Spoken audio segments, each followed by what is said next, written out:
नमस्कार, मैं जगभूषण शर्मा।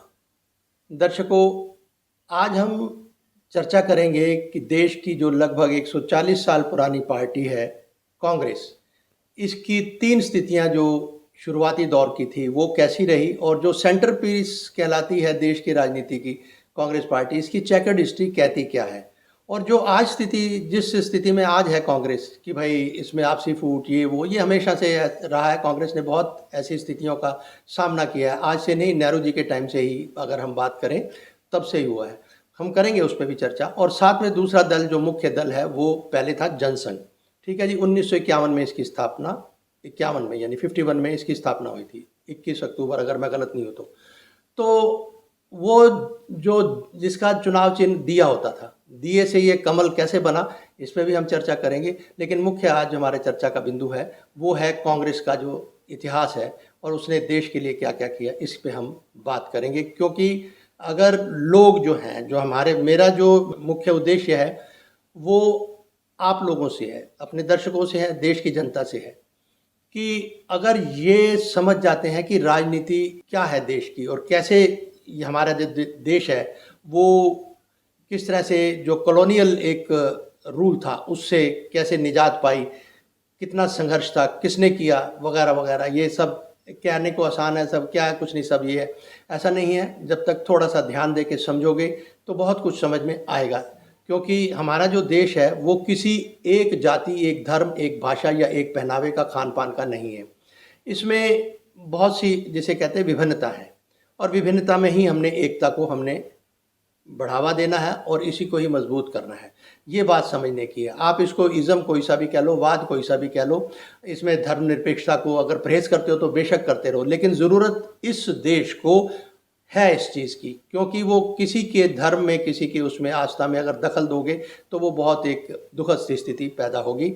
तो एक बात तो ये है। तो आइए अब आज के एपिसोड में हम समझते हैं कि कांग्रेस का जो इतिहास है वो क्या रहा। हाँ, साथ ही मैं ये भी बता दूं कि इससे पहले एपिसोड में हमने आपको बताया था कि किस तरह से पॉपुलेशन का जो ग्राफ है वो बढ़ा है और जो प्राग्ञ वैदिक काल है, यानी जब वेद नहीं लिखे गए थे उससे पहले इस देश का जो भौगोलिक स्थिति कह लो या है आसपास की, वो क्या थी, उसके ऊपर हमने बात करी थी। और साथ में ये बताया था कि जो देश की राजनीति है वो 6 चरणों से कैसे गुजरी। ये हमारे इससे पहले चौथे एपिसोड में हमने इस पर हमने चर्चा थोड़ी की थी। और आज हम बात करेंगे कांग्रेस की शुरुआती दौर से और किस तरह से वो यहाँ तक आई है धीरे धीरे। सारी बात तो आज नहीं कर पाएंगे, लेकिन शुरुआती दौर हम कांग्रेस की चर्चा करेंगे और साथ में बताएंगे कि किस तरह से जो जनसंघ वो उसकी स्थापना हुई और किस तरह जनसंघ से वो बीजेपी बनी, इस पर भी हम थोड़ा सा चर्चा करेंगे। दरअसल दोस्तों, अगर हम इतिहास को थोड़ा सा खंगालते हैं तो पता ये चलता है कि ना केवल भारत में बल्कि समूची दुनिया के अंदर जो था वो इम्पीरियल शाही राज व्यवस्था थी, इम्पीरियल आप रूल कह सकते हो। और इसी तरह 19वीं शताब्दी के अंत में कांग्रेस ने भी इम्पीरियल रूल के अगेंस्ट, यानी कॉलोनियल जो हमारे यहाँ पे शासन था गोरों का, ब्रिटिश का, तो ब्रिटिश कॉलोनियल रूल के अगेंस्ट जो है वो कांग्रेस की शुरुआत हुई थी। और ये किस तरह से 3 स्थितियों से गुजरी है, इस पर भी हम चर्चा करेंगे। ये बात भी समझने की है कि पहले ये जो शुरू में तो ये एक प्लेटफॉर्म था। प्लेटफॉर्म में और फॉर्म में कोई बहुत ज़्यादा अंतर तो नहीं है, लेकिन एक है प्लेटफॉर्म, एक साधारण मंच है कि भाई आपने बातचीत करी, आपस में करी, या कुछ लोगों ने करी, एक एसोसिएशन बना ली या कुछ ग्रुप बन गया। जब फॉरम की बात आती है तो फॉरम में हम थोड़ा सा विस्तृत हो जाते हैं, वास्ट हो जाता है वो दायरा, और उसमें हम जो जनहित की चर्चाएं हैं या जो प्रॉब्लम्स आ रही हैं तो उस पर भी हम विस्तृत चर्चा करते हैं, तो वो फॉरम हो जाते हैं।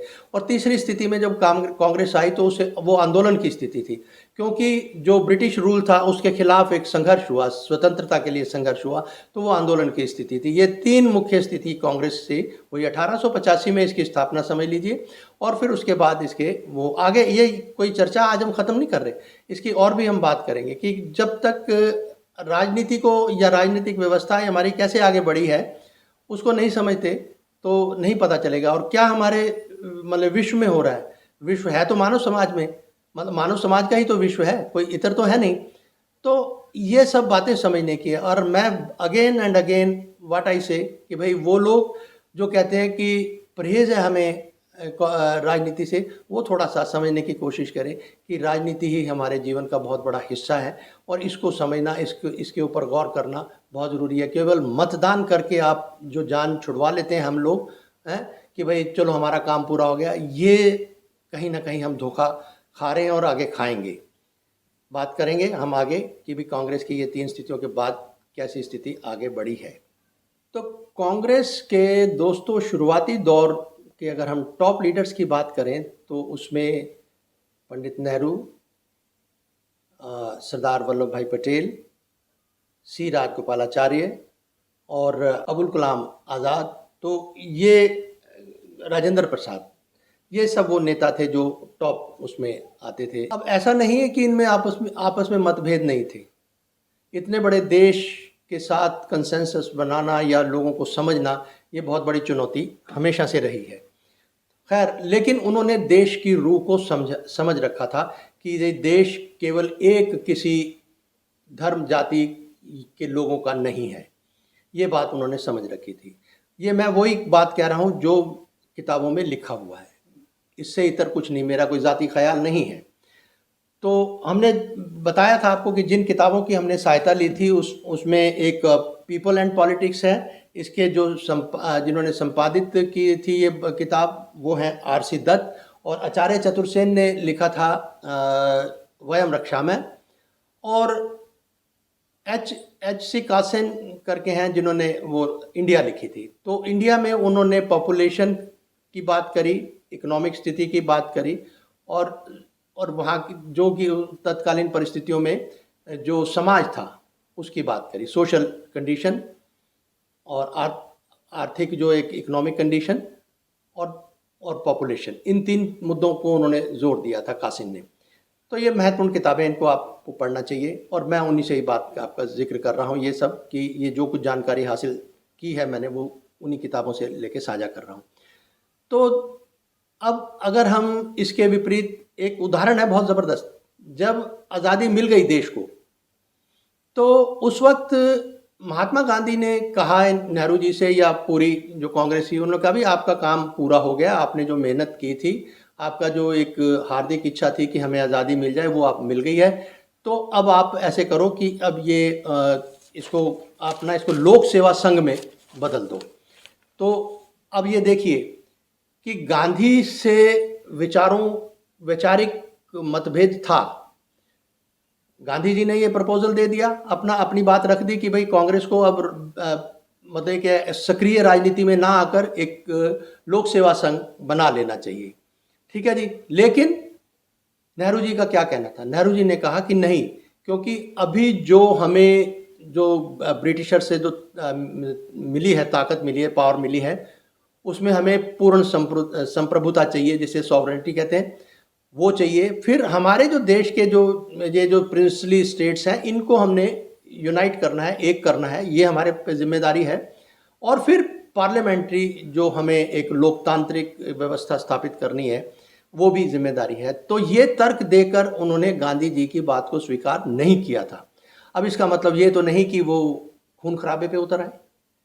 गांधी जी ने अपनी बात रखी, उन्होंने अपनी बात रखी, जो सही लगा सबको, मेजोरिटी उस तत्कालीन मेजोरिटी, उन्होंने उसको एक्सेप्ट कर लिया, और कांग्रेस पार्टी अपने हिसाब से तब से लेकर अब तक चलती आ रही है।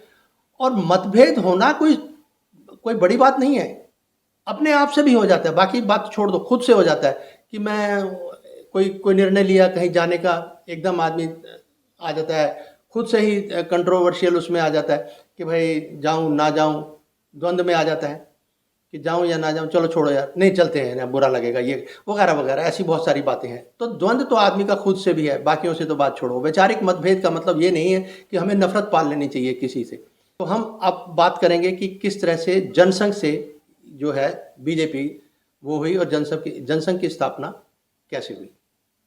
दोस्तों, 21 अक्टूबर 1951, तो वहाँ 3 लोग थे मुख्य जनसंघ को स्थापित करने वाले। उनमें श्यामा प्रसाद मुखर्जी, बलराज मधोक, और तीसरा नाम दीनदयाल उपाध्याय। ये 3 लोग थे, इन्होंने 21 अक्टूबर 1951 को जनसंघ स्थापित की। अब सवाल ये है कि वो जनसंघ जिसका चुनाव चिन्ह दिया था, क्या उसकी विचारधारा आज की बीजेपी जो सत्ता की विचारधारा मैच करती होगी? ये एक सवाल है आपके लिए, मेरे लिए भी। तो ये बीजेपी कैसे बनी? मैं ये 1977 की बात है, 1977 में जब जेपी आंदोलन चला तो जनता दल बना, तो जनता दल में जनसंघ मर्ज हो गई, उसमें विलय हो गया। विलय के बाद ये जो अब आकांक्षाएं होती हैं, क्योंकि ये राजनीति आकांक्षाओं का ही है, महत्वाकांक्षा का खेल है सारा, ठीक है जी, ताकत वर्चस्व ये सब ये खेल। और उसके बाद फिर इन्होंने जनता दल 2-2.5 साल तक वो हुकूमत चली, और फिर वो जैसे बहुत एक कॉमन फ्रेज हुआ था कि जो संतरे की तरह इकट्ठे हुए, जब छीला तो फाक फाक हो गई। तो ऐसा कुछ अखबारों में भी छपा और ऐसा फ्रेज बहुत कॉमन हुआ था जनता दल के वो सब जो स्प्लिट हुआ था जब। तो उस वक्त ये जन्म होता है आपके बीजेपी का, ठीक है जी। तो अब इसकी थोड़ा सा समझ लेते हैं कि भाई बीजेपी ने किस तरह से आगे कैसे बढ़ी, ठीक है। ये एक साथ के साथ हमें समझना होगा कि बीजेपी का जो वर्तमान तक अगर बीजेपी आई है तो कैसे आई है, क्योंकि इसका हिंदुत्व का एजेंडा शुरू में इतना तीव्र नहीं था, इतना तेज नहीं था। हिंदुत्व का एजेंडा कैसे आगे बढ़ा और किस तरह से हम आज यहाँ पे पहुँचे हैं, ये और समझ लेते हैं। तो दोस्तों 6 अप्रैल 1980 को ये जो है बीजेपी स्थापित होती है। मैंने बताया ना 1977 में ये विलय हो गया था जनता दल में, और उसके बाद फिर जो स्प्लिट हुई 2-2.5 साल के बाद, तो फिर 80 में ये स्थापित होती है। अब हम समझते हैं कि बीजेपी की कार्यशैली और उसकी सोच किस तरह से आगे बढ़ी है धीरे धीरे। अब जिस दिशा में ये देश को ले जा रहे हैं वो किसी से छिपा नहीं, कोई छिपाव नहीं है इसमें, सबको अब समझना ये है कि ये देश का जो एक अब मेजॉरिटी माइनॉरिटी ये सब एक अलग बातें हैं, और सारी मेजॉरिटी किस तरफ है ये भी सोचने वाली बात है। और विशेषकर हिंदू शब्द को ही हमें समझना होगा कि वो तब समझ में आएगी बात जब सामाजिक संरचना को हम समझ लेंगे। शुरुआती दौर से ही हम उस पर भी चर्चा करेंगे। सब हिंदू हैं, भगवान राम और कृष्ण को मानने वाले कौन नहीं, अधिकतर लोग मानते हैं, जरूर मानते हैं। चलिए अब हम समझते हैं दोस्तों कि भाई किस तरह से जो ये सत्ताधारी आज का जो दल है ये किस तरह से बड़ा आगे जो बढ़ रहा है, ये किस तरह से बढ़ रहा है, इसको हमने देखना है। 1947 से और 1990 तक के अगर हम दौर की पूरी अगर आकलन करते हैं तो हिंदुत्व का एजेंडा बहुत, जिसे कहते हैं स्नेल पेस पे चला है, बहुत धीरे। और दूसरी बात हमें ये देखना है कि ये जो 1990 की अगर हम बात करते हैं तो वहाँ उसके मध्य में अगर आ जाए तो हिंदुत्व के एजेंडे को है वो थोड़ी गति मिलती है। 80 से 90 तक का जो दौर है वो 90 का दशक कहलाता है। अब जब हम 90 से 2000 तक आते हैं तो वो फिर हम 2000 की जो सदी है वो समाप्त होने को होती है, क्योंकि फिर 21वीं सदी में हम प्रवेश कर जाते हैं। तो 1990 के मध्य में राम जन्मभूमि के लिए आंदोलन हुआ, और संभवतः ये आंदोलन जो देश को आज़ादी मिलने का जो संघर्ष था उसके बाद जो लामबंदी का अगर हम बात करें देश में, तो वो सबसे बड़ा आंदोलन कहलाएगा राम जन्मभूमि के लिए। एक बात तो ये, लेकिन अब सवाल ये है कि ये जो जनसंघ की फिर अगर हम बात करते हैं, जनसंघ में वो 3 लोग जो बताए हमने, बलराज मधोक साहब और श्यामा प्रसाद मुखर्जी और दीनदयाल उपाध्याय जी, उनकी विचारधारा आप बुक्स पढ़ोगे उनके बारे में तो पता चल जाएगा कि वो किस सोच के लोग थे, उस पर भी हम चर्चा करेंगे। और आज जो है, आज की जो विचारधारा बीजेपी, जो जनसंघ से बदल के बीजेपी भारतीय जनता पार्टी बनी, तो तब से जो सोच है वो कैसा बदलाव आया, लीडरशिप बदल गई, क्योंकि उस टाइम जो थे वो 3 मैंने आपको नाम बता दिए। यहाँ पर लाल कृष्ण आडवाणी साहब आए, और फिर अटल बिहारी वाजपेयी साहब थे, ये इस तरह के और भी लोग हैं। अब वर्तमान में जो हम अगर हम सोचते हैं तो क्या हम समतुल्य मान सकते हैं कि जनसंघ की सोच जो आज है वो इसी के समतुल्य होगी? तो ये सवाल है आपके लिए और मेरे लिए भी, हम भी इस पर चिंतन कर रहे हैं।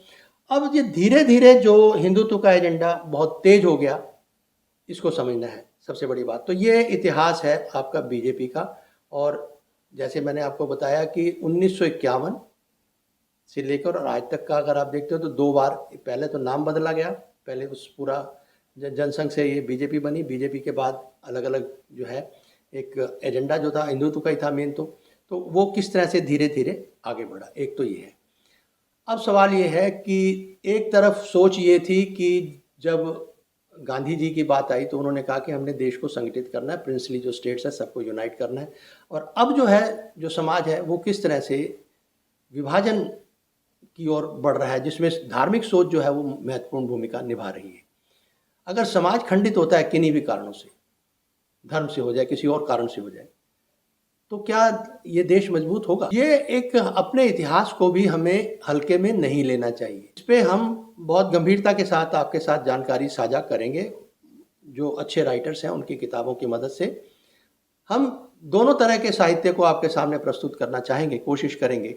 हम जो संघ का साहित्य है हम उसको भी कोशिश करेंगे, उसे भी समझिए, क्योंकि ना तो पूर्णतः कोई गलत है और ना ही पूर्णतः कोई सही है, लेकिन जितना सही है, जो एक बहुत बड़ा भारत का परिवार है, बहुत बड़े जिसे कहते हैं कि एक दायरा है इसका, और अलग-अलग सोच, अलग-अलग जातियाँ, अलग-अलग धर्म, अलग खान-पान और पहनावे के लोग यहाँ पर रहते हैं। तो इन सबको समझना, सबको एक साथ लेके चलना, ये बहुत ज़रूरी है और इसी पर ही हमारा बल रहेगा। और तभी ये बात समझ में आएगी कि जब तक हम राजनीति को नहीं समझते, और राजनीति को समझना हमारे लिए ज़रूरी है और उसके लिए अध्ययन भी ज़रूरी है। जो आप अपनी मदद से कर सकते हो वो ज़रूर करो। हमारी कोशिश रहेगी, हम आपके साथ समय-समय पर जानकारी साझा करते रहेंगे। आज के एपिसोड में इतना ही, फिर मिलेंगे। नमस्कार।